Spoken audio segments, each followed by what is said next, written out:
I left today's Colts game because POTUS and I will not dignify any event that disrespects our soldiers, our flag, our national anthem. Here with reaction, radio talk show host and Fox News contributor David Webb joins us from Miami. David, good morning to you. Good morning. Who's a veteran, by the way? Good morning, guys. Good morning, Ainsley. It's great to have you.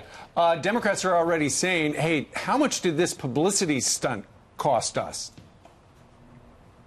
Well, let's see. It cost the American people nothing because the vice president and the president, elected to serve our nation, lead our nation, stand for the Constitution, the flag, and defend the nation, did what they should do, which is not stand for disrespecting the flag when players take a knee.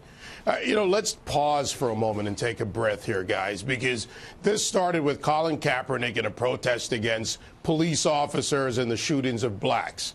Well, in that case, let me say this to the NFL players who want to do this. Turn around, take a knee to the police who stand there on the sidelines at every game and protect you. Take a knee when you walk out of the stadium and they stand there to make sure that some nut job doesn't run out of the crowd against you.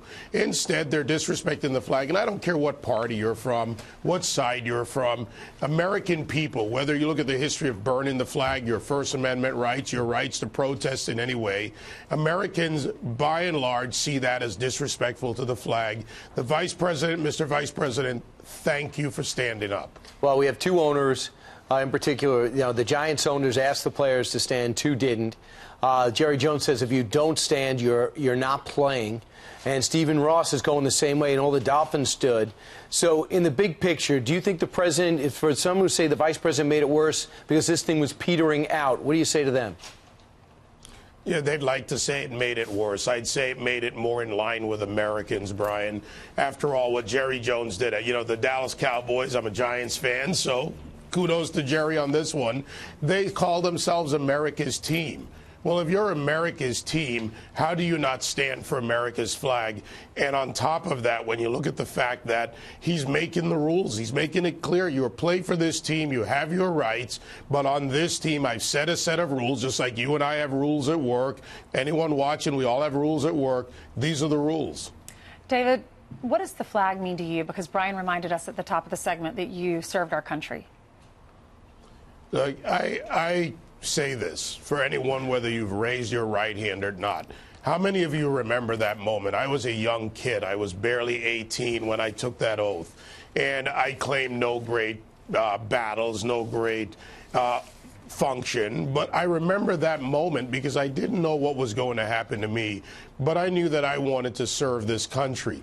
And for anyone out there, whether it's putting your hand over your heart when you go to class or all the things, I remember that pride that we felt. Nobody argued when I was in grammar school and high school about putting our hands over our heart. Nobody argued about standing for the flag. We did it because it was a sense of respect. We started our day with the pledge. They are the ones, they take a knee because there's racial injustice in this country. Don't you feel that way? That they take a knee because there's racial injustice? That's why Colin Kaepernick says that he took a knee. There's law enforcement, they prosecute the law unequally, and there's racial injustice in the country. So go back to my earlier point. If you really want to protest that and your target, as they see it, is the police or the law enforcement bodies in this country, turn around and take a knee in front of that police officer. I get it. Your right to dispute, to protest, to take a knee, that's not in question. Your responsibility is what are you really doing? And by the way, Colin Kaepernick now apparently says, I'll stand if I get a job back in the NFL. That was the erroneous report. I read that too, David, but Brian said this morning it came out. They talked to his girlfriend's girlfriend said that way. I stand corrected for this one. It's a fast-moving story. All right, David Webb, thank you very much for your point of view, joining us today from Miami.